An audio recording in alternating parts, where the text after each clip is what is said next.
Hello friend, good morning. जिल्हा परिषद मराठी प्राथमिक शाळा रुमना आपले सहर्ष स्वागत करीत आहेत.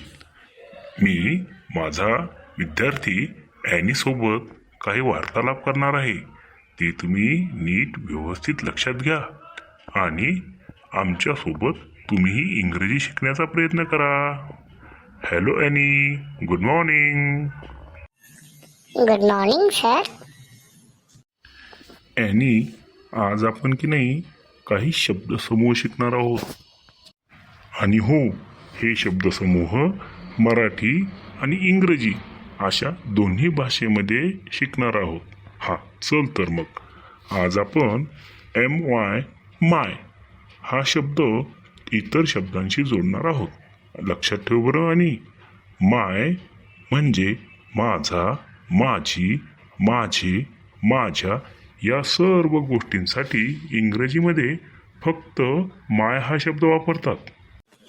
म्हणजे सर, माझी आई असं म्हणायचं असल्यास इंग्रजीमध्ये माय मदर असंच म्हणायचंय की? अगदी बरोबर. आणि माझे वडील म्हणल्यावर काय म्हणशील इंग्रजीमध्ये? माय फादर.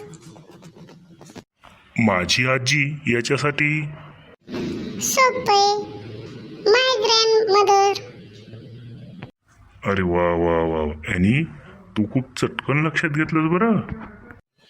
म्हणजे सर, माझे डोके याच्यासाठी माय हेड, माझे केस याच्यासाठी माय हेअर, माझे डोळे यासाठी माय आईज, माझे नाक यासाठी माय नोज, माझे दात यासाठी माय टीथ. असंच का ते सर्व? अगदी बरोबर ॲनी, तुझ्या सर्व अगदी बरोबर लक्षात आलं बघ. आता तू माझं, माझी, माझे हे शब्द इतर गोष्टींशी जोडून त्यापासून मराठी आणि इंग्रजी छान छान शब्दसमूह बनवू शकतोस. चल तर मग. Okay, bye. Thank you sir, bye.